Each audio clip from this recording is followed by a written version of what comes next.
Hello everybody, this is Jack Dennis and welcome to our fly fishing and tying channel. I hope you're all having a good start to the new year and out tying a lot of flies. We started a couple weeks ago with our Jack Dennis and Friends fly tying session. Our first one was with Dave Allison, and I'm going to be showing you some from the past. One of the things I've been involved with my fly tying career is setting up fly tying theaters and been involved with the many conclaves that fly fishing groups and clubs have over the country. And they really highlight tyers that you may not have ever met. And one of the best ones is ones in Idaho, both the Western Idaho Expo and the Eastern Idaho Expo, which is in Idaho Falls. They've been doing these fly tying get-togethers for a long time. We're talking over 30 years. So I want to do some highlights from some that I filmed in 2009 and 2010. And you'll get a chance to meet some names you know, and maybe some names you didn't know. And one of the nice things about tying at these expos is all the excitement and sounds of people going around telling lots and lots of fly fishing stories. Most of them may be exaggerated. But one of the nice things about the theater is you get a chance to listen to the tyers talk about their experiences and answer questions. I think you're going to enjoy them. We're going to start this week with several. We'll try to give you the most information. And I know some of you are going to say, wow, you know, I don't know about the materials. Well, these are really uncut. So, you know, you do your best on figuring it out. But I think you're going to enjoy the interaction with the crowd and with the tyers. And really uncut and I think extremely fun. Let's get going.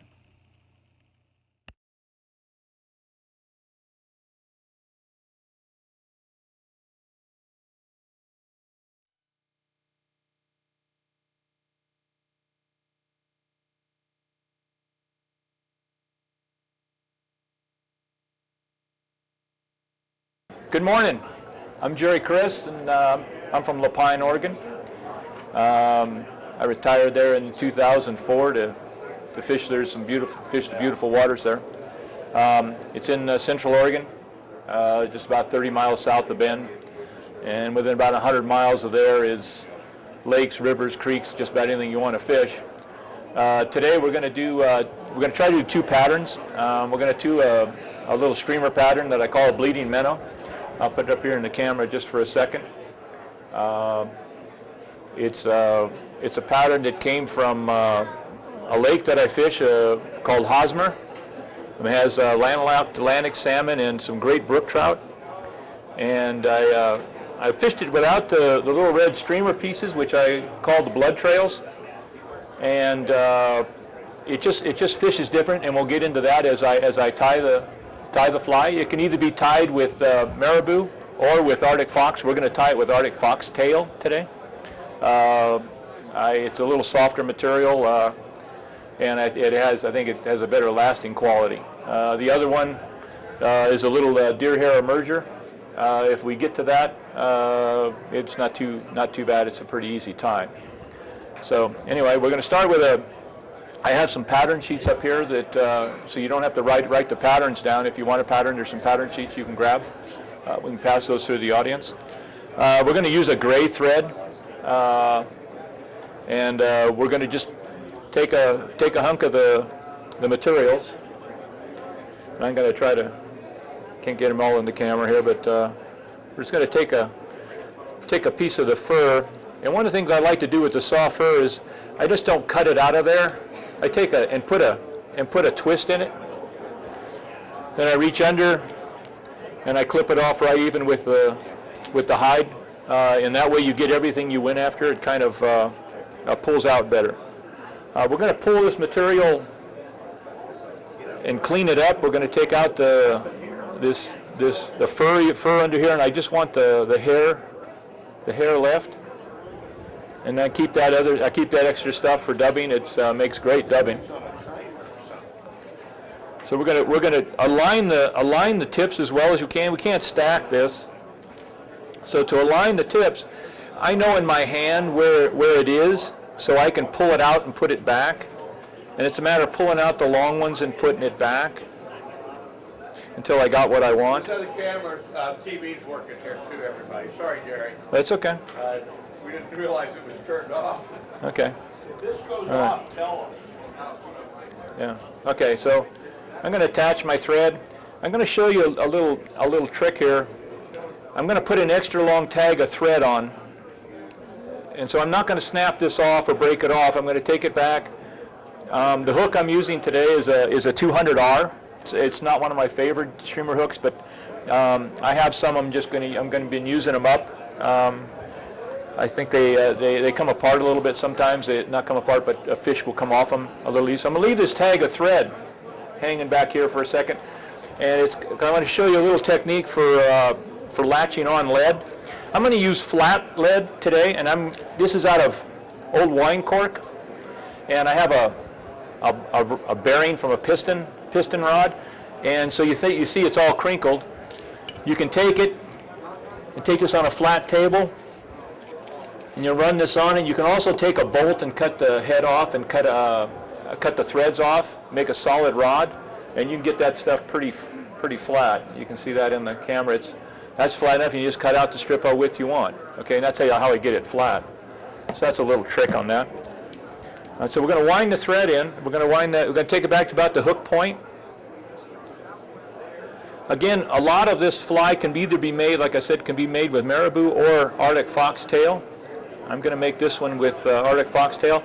And I'm just going to wind that lead on there. Just going to twist it on, get it as tight as I can, and snap it off.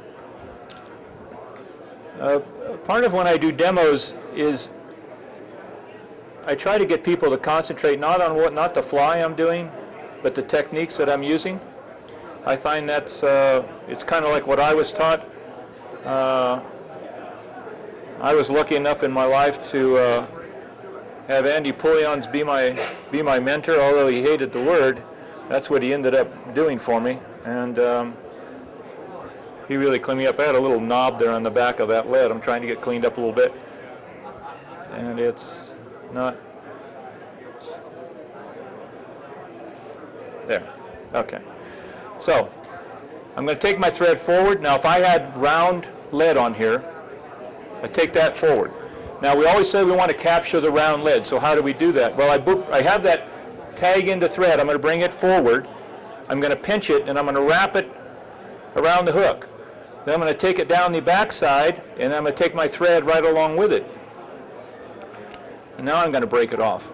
So what I've done is, if you have the round lead like this, I've taken a thread, put it across the back, and I brought a thread across this side, and then I wrapped my thread around it. What it does is squeezes right in, and it binds that lead right up, and it really doesn't come out. It really holds the lead really, really tight.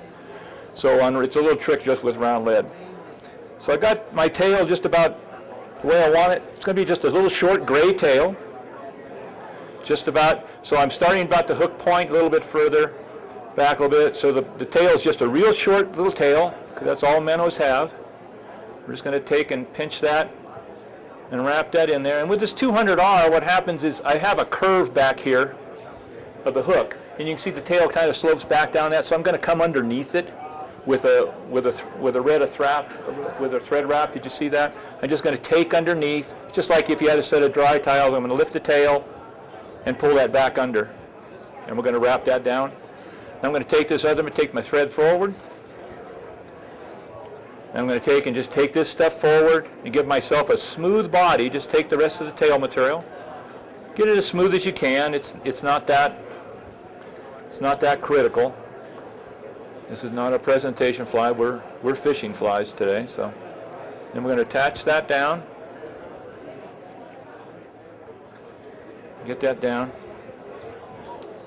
Get rid of the excess. Try to keep that area forward of this kind of cleaned up. I'm basically going to cut some of this hair down, and then I'm going to go wrap backwards. lay it all down nice. Get a nice smooth kind of a body back here to play with. Come forward, smooth out that front. Try to make sure there's no hair going over the hook eye that's going to get in the way later on. Take the thread back again. Now the next material, the design of this fly is the body. I'm not going to build a huge minnow body out of this. The body of this fly is going to be basically the lateral line of this fly that they call the lateral line, just about the center of the body. So that's going to be the body color. And I use multiple different colors. This is one here. Let's see, I don't know whether that shows it. Does that show in there? There, does that show? There we go. Something like that. And it's called, this is called Fireworks. I get it at needlepoint stores. They even carry, it's a new one that I found when I was in Pleasanton down doing a demo for the fly fishing show. One of my buddies down there in California brought it to me. Here's a pearl one. This is kind of wild, kind of really cool. And the one I'm going to use today is this other one, is just this little pearl one. So you can make different color lateral lines. You can use the pearl one and color the line, color the body a little bit with a Pantone pen, an olive or something. Try to match your natural. And you'll see what I mean by the lateral line once we get some of the other materials in here. So I'm going to, because I'm trying to keep the fly fairly smooth, I'm going to put almost the length of the body. I'm going to have that stuff sticking out, and then I'm going to lay it down with wraps on the bottom. Try to keep it on the bottom.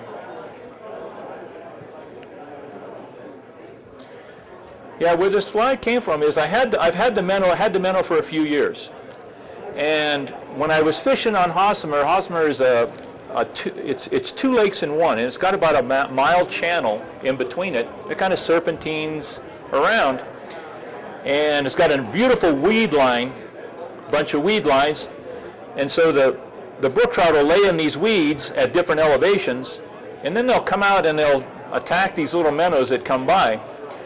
And what I find is when you watch a brook trout do this, they trail the fly a lot. So they'll sneak up behind the fly and they'll be swimming behind it, and you'd get a kind of a soft take. And so it was kind of tough to get, even with a nice streamer. Didn't matter what you were fishing with, they always trailed. So I backed my boat into the weed line one day for lunch, just parked it way deep, just to sit and watch fish too, because sometimes they'll start rising, so I'll throw a little emerger out there or something on my other rod. And this minnow floated to the surface, and so I grabbed it together. Well, I got a copy now. Now I really got something to go with. And I noticed it had a little cut on it, so I squeezed it, and a little blood came out, like a blister or something, kind of a yucky thing for lunch. But so I threw it back in the water. That brook trout hit that thing so hard I couldn't believe it. So I said, "Wow, I wonder if it was the blood." So I said, I wonder if I can put a blood trail on my minnow. So I went home that evening, because I only live about 40 minutes from the lake, and I put the blood trails in, went back the next day. I didn't get any more fish, but the takes were a little more quicker, and there were a couple of takes where they took it. It was floating right down alongside the weed line, maybe 2 or 3 feet up from the surface. Man, they came out and hit it just like a bass, just like it was a bass plug. So again, it isn't a fly that got me any more fish, but it definitely, the takes were different. So now we're going to put a white belly on this fly. Again, it's the design of this fly, not necessarily all the material. So we're going to put a white belly, because that's most of the time what it is. Again, I'm squeezing that head hair, and I'm going to twist it. And what it does is that one twist drives that knot all the way down the bottom of the hide. So when I cut off, I really do get all the way down the bottom. And then again, I'm going to reach in. Hope my sinuses don't take off too bad here. They've been bothering me since I got here.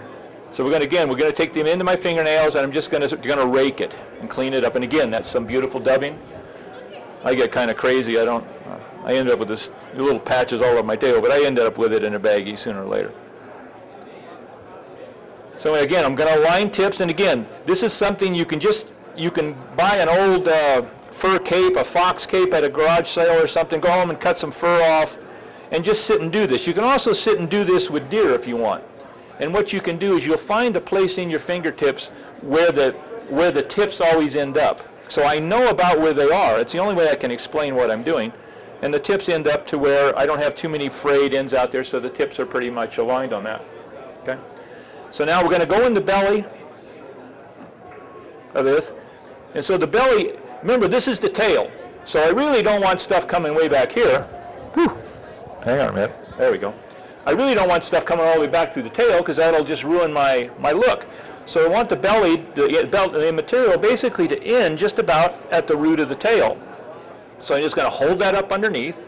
I'm going to take a soft wrap, what I call a soft wrap, and get a pull. And I'm going to pull again, and pull again, and pull again, and get a wrap.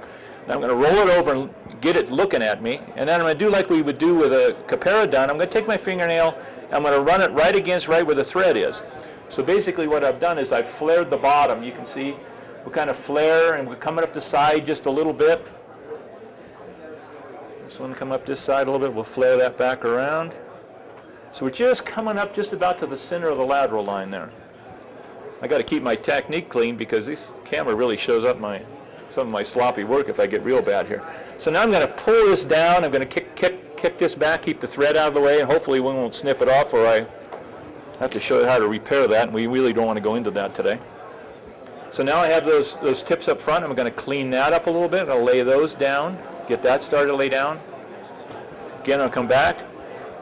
I'm using a 14-aught. This is a Gordon Shears 14-aught. I find it real strong thread. Again, there's some cut sheets up here if you want. So now we have basically the body, and if we just run my fingers softly here, you see that it's kind of like running right through the lateral line. So now we got the belly done.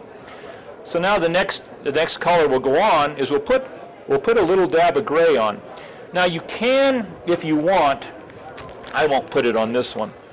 But you can take a material like this, and if you wanted to lay down a little bit of something, a flash of some kind, make it very, very thin though. Don't use a heavy flash blue or anything like that. If you wanted to put a little flash right through that first layer, that would be okay. It's fine. Again, it's up to you what you can find that'll work for you in the waters that you fish. Again, I find a lot of people, we have flies out here that, boy, you got to do this and you got to do. I find if you don't work with that fly and modify it a little bit for your own needs, that it may not work for you and you go, well, that's a piece of junk. Well, it may not be the truth. You may have to do a little shorter hackle or something. Okay, so anyway, so that's just an option with this. So now we're going to take some gray again. Going to take another little batch. Again, I'm going to twist it.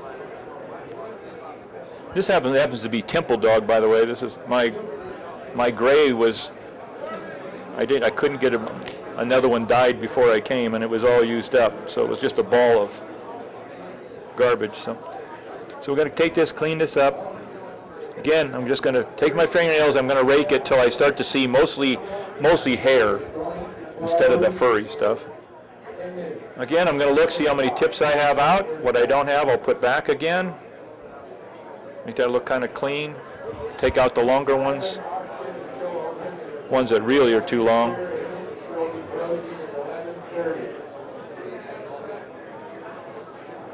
How are we doing on time here? Okay, good. Okay, so now we're going to lay that right in. Again, we just want to come back to the end of the tail. We don't want to have it coming way back over here. We want to have it just coming back to the root of the body. So here, instead of tying that on and clipping it, because I'm not running out of room, but because you can really jam yourself up here when getting stuff in streamers. This is a little trick for streamers. We're going to cut this to length and tie it in at length. Okay, that's what we're going to do. So I'm going to measure that. So how do I measure stuff? Well, I take my fingers and I put it, and I said, okay, that's how long I want it, sitting on the fly. That's my tie-in point to the tip of my fingers. So now I can come over here, and I know I'm going to need a little bit of material out the other side. So now I just pinch it at that point. So now if I was to tie the thread in right there, I'm pretty good, right? Everybody with me? Okay, so now I'm going to squeeze that right there. I'm going to come in, I'm going to cut it. I can't do this on camera very well. So I'm going to cut it, and I'm going to leave myself about an 1/8 of an inch, 1/16 of an inch. Something like that. Okay? Now I take this lacquer, and I'm going to take and I'm going to put a little bit of lacquer right on the tips. By the way, that's just a shish kebab stick that I ran a razor blade over to smooth it. So now you come in, and I'm going to get a wrap right on top, kind of soft. You get it kind of soft to make sure that it isn't going to roll away, and then I'm going to lay that in there. Get that nice and hard. Okay. So now that's the kind of materials laying in. Now I'm going to take and look, see if it's laying in my lateral line. It looks really good right here. This side's a little open, so I'll take my fingernail and roll it around. Now that side looks pretty good. Again, I'm going to take my thread back. Another thing that that I've worked on real hard, probably in the last 3 or 4 years, because I've been an eye crowder, if you want to be. It just seems like, give me another inch, man, I could be able to tie that sucker in on the end, you know. But so what I'm concentrating on is, you can see where my thread is, and I'll turn it sideways here. See where we're at? We're right back against where that last material was tied in. And I'm finding that if I concentrate, if I make myself do that, even in all my speed and when I really get humping, it really gives me the eye at the end. I have all the room in the world to put that head in. Okay? So now we're going to take this next color, and the next color can be, depending on what is on your piece of water, it can be a gray back, a dark gray back, it can be a lighter gray, it can be just all light gray. You might just put all gray on. Or you can go with an olive, and here's a piece of this, and you can see out here, see this garbage out here? Well, that's where I cut it off. That's how close I was able to get. So I can take my beard shaver and I can shave that off and make all kinds of beautiful dubbing. I know it's kind of anal, I guess. I've been called anal attentive so bad that it borders on the asinine, so I guess that's probably safe. So I'm going to take material, I'm going to squeeze it all the way down to the hide as close as I can, give it a twist, reach in my scissors and cut all the way to the base again. And again, I'm going to run sometimes what I do is I'll take my finger and I'll roll my fingers right here, I'll roll, and then I'll squeeze. And then I'll put my finger on top as an extra vise. If we get a lot of time, I'll do a hair hackle fly for you, and you'll see where that really comes out. So we got that gob out of here. So now what I do is I have that kind of flared, I'll pinch it, and then I'll take out whatever happens to be up in the tips up here. And we have a pretty good bunch here. Now, if your minnow is fatter or narrower that you have in your waters, and again, it's a stickleback, whatever you want to call it. Remember, the body on this is nothing more than the lateral line. So if you want to build it fatter this way, you just fatten up on the materials, or you make a thinner one with the material. So the belly would be a little thinner. Whatever we put on top would be a little thinner. This one's going to be a little heavy on top, but it's okay because I have little fat minnows in this water that I fish. So again, I'm going to do my little tip alignment, put and pull back. Okay, I'm happy with that. Again, I'm going to measure this. Now this one I like to this I made just right back to the root, what I call the root of the tail. The root of the tail for me is right where it goes into the body. So this is going to be just a little bit longer, so that what happens is that the color right here kind of transcends and comes right over the top of the top gray there, and kind of blends. And we'll see, because when we get done with this, we're going to wet this because I believe in showing you what flies look like wet, especially streamers and stuff like that, because that looks kind of great, but what does it look like in the water? Okay. So again, I'm going to pinch it. That's my length. I am going to pinch again against my fingertips, and then I'm going to cut that off. Now you can use this again if you wanted. You could use this cut ends if you wanted. You could just stagger them, the little cut ends blended. Yeah, it's not as pretty, but it would work. There's no sense throwing good material away, I say. So again, I'm going to take a little drop of lacquer and put on there.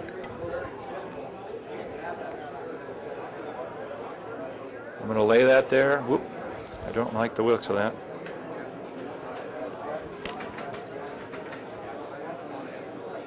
Now I want you to see what this thread can do. There isn't too many threads that you can do that with. See how I hold that arc? Okay? This shear is one of the only threads I've ever used that can do that. And it makes it so nice because I don't have to sit up there and do the pinch move on every single piece of material. Now what I'm doing is I'm kind of pulling on it, and I'm trying to get it so I don't have such a blunt end when I get down on the real head close to the eye. So now I'm really going to pull. And then I'm going to come up here. I'm going to start laying thread in here now. Because you know, sometimes it's hard to fill all that up with thread. Now we'll take this one here and we'll round it off a little bit. Again, we're just rolling my thread around the top of it, getting the lay down in there. I got to be careful, like some of that lacquer came back on me a little bit.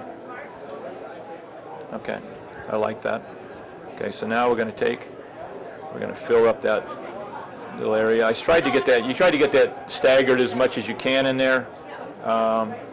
Sometimes you get it a little more staggered than others. I'm just going to push all that down, kind of get myself a shape, a little better head shape there. There we go. Now the head on this, we're not after a fine salmon fly or steelhead head or a catskill fly. This head, I have people who have told me they put a little yellow dot and put eyes and glue eyes on this thing and everything else. This is only a size 6. I tie it down into a size 10, and you can go all the way up to 4s and 2s if you want. Okay. Again, now that doesn't look too bad. So now we come to the blood part of it, and what do we use? Well, this is called a floral. What is this one called? This is called a ice fire fiber orange. The red one was more weird than it was red, so I got the orange one. I use a couple of different kinds. We're only going to take, we don't want any more than about 3 on the sides. Okay, so we're going to pull off 3 strands. And we're not pulling off and cutting, we're just going to pull off three strands, and we're going to take them, we're going to tie all 3 of those in at once. Okay? And again, this is just a little technique. When I teach technique, I don't teach flies particularly. I go through a whole series of technique, and I find that people that can do that, you can go out and tie anything. It was proven to me. So I start my thread back at the back right against there. So I'm all the way back at the back side of the head. I am going to take this material in, I'm going to fold it in half,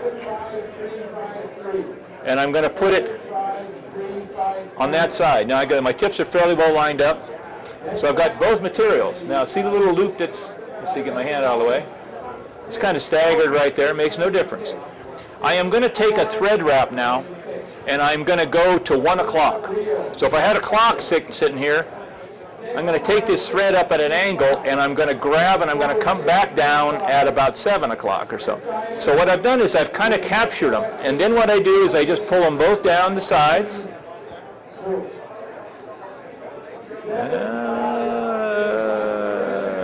There. Whoop. Did I lose it? Yeah, I lost it. Okay, let me untie it. Got wrapped up there in that wing a little bit. So again, I didn't try to force that material in there. I said, okay, it wasn't going to go. I didn't get it right. Okay. Andy used to have a quote on his board that used to say you should take no crap from your materials. Okay, that as soon as the material got smarter than you, it's time to give up this craft. So we're going to try again. Again, we're going to line it up. And we're going to take that thread, get a couple of wraps going that direction, then we're going to pull it back down the sides. There we go. So now I pulled it right down along the side. I checked to make sure the other side went right there, just about what we call the gill area, kind of. Okay? And I'm going to get some nice wraps in there, nice and tight to hold it. And we'll use a whip finisher on this, just speed up the process a little bit. Again, if you have one of these, it's okay. If you don't know how to hand whip, I would suggest just sitting down with a hook and learn.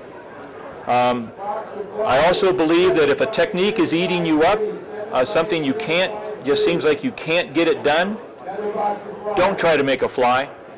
Just sit and put that piece of material on until you get it on the hook. You'll be a lot happier with yourself, and you won't waste a hook making an ugly fly. So, kind of adjust those.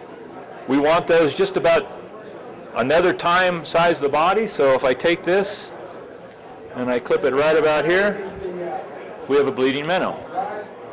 Cool. Now, because I'm not afraid, well, I wasn't. Okay, what does it look like wet? Okay, okay, looks like something. What happens if we get this little bad dog wet?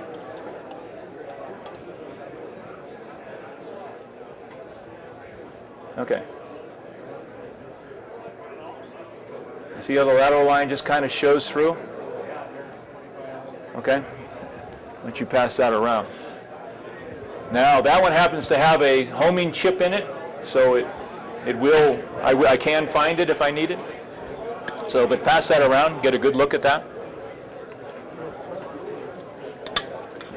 I happened to lose, I had a show once and at a big auditorium, big sportsman show, and I passed 4 flies out.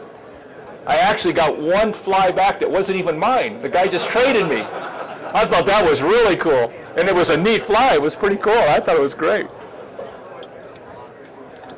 Okay, any questions on anything I did with that?